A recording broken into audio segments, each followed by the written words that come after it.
ಮಲ್ವಳ್ಳಿ ನಾಗಣ್ಣವರು ಹುಟ್ಟಿದಾಗಿಂದ ಒಳ್ಳೆಯ ಸಂಸ್ಕಾರದಲ್ಲಿ ಇದ್ದಾರೆ. ಅವರು ಮೊದಲಿಂದಲೂ ಸೇವಾ ಭಾವ ಮಾಡಬೇಕು ಅಂತ ಒಂದು ಅವ್ರ ಇದರಲ್ಲಿ ಅಭಿವೃದ್ಧಿ ಆಗ್ತಾ ಇದೆ. ಆಮೇಲೆ ಇಲ್ಲಿ ನಾವು ಇಳಿಯೋ ಮುಂಚೆ ತಮ್ಮ ಇದು ತೋರಿಸಿದ್ರು, ವೀಡಿಯೋಗಳು ಕೆಳಗೆ ತೋರಿಸಿದ್ರು. ಅವರು ತುಂಬ ಜನನ ಅಂದರೆ 60 ಮೇಲೆ ಇದ್ದು ದಂಪತಿಗಳಾಗಲಿ ಒಬ್ಬರೇ ಇದ್ದರೆ ಅವ್ರ ಹತ್ರ ದುಡ್ಡು ತೊಗೊಳ್ಳಲ್ಲ, ಅವ್ರ ಮನೆ ಹತ್ರ ಬಿಡ್ತಾರೆ. ಈ ಥರದವ್ರನ್ನ ನಾನೆಂದೂ ನೋಡಿಲ್ಲ. ಅಮೆರಿಕನಲ್ಲಂತೂ ಇದು ಸಾಧ್ಯನೇ ಇಲ್ಲ. ಯಾಕಂದರೆ ಅಮೆರಿಕ ಎಲ್ಲರೂ ದುಡ್ಡಿಂದ ಓಡ್ತಾ ಇರ್ತಾರೆ. ಇಂಥ ನಾಗಣ್ಣವ್ರನ್ನ ನೋಡಿದ್ದು ನಾನು ಫಸ್ಟ್ ಆ್ಯಂಡ್ ಲಾಸ್ಟ್. ಇದೇ ನನ್ನ ಫೀಡ್ಬ್ಯಾಕ್ ಅಷ್ಟೇ.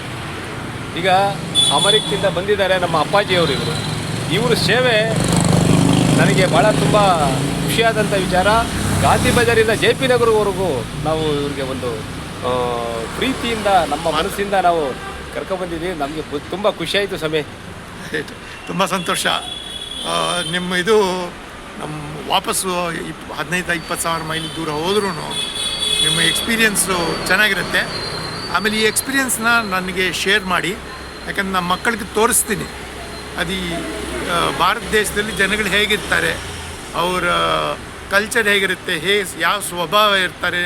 ನೀವು ಅಲ್ಲಿದ್ರೂ ನಮ್ಮ ಭಾರತ ದೇಶದ ಸಂಸ್ಕೃತಿ ನಮ್ಮ ಸ್ವಭಾವನ ಉಳಿಸ್ಕೊಳ್ಳಿ ಅಂತ ಹೇಳೋಕ್ಕೆ ಅವ್ರನ್ನ ರಿಕ್ವೆಸ್ಟ್ ಮಾಡ್ತೀನಿ. ನಾನು ಕಳಿಸಿ ನಾನು ನಮ್ಮ ಮಿಕ್ಕದವ್ರ ಜೊತೆಗೆ ನಾನು ಶೇರ್ ಮಾಡ್ತೀನಿ. ಖಂಡಿತ. ನಮಸ್ಕಾರ.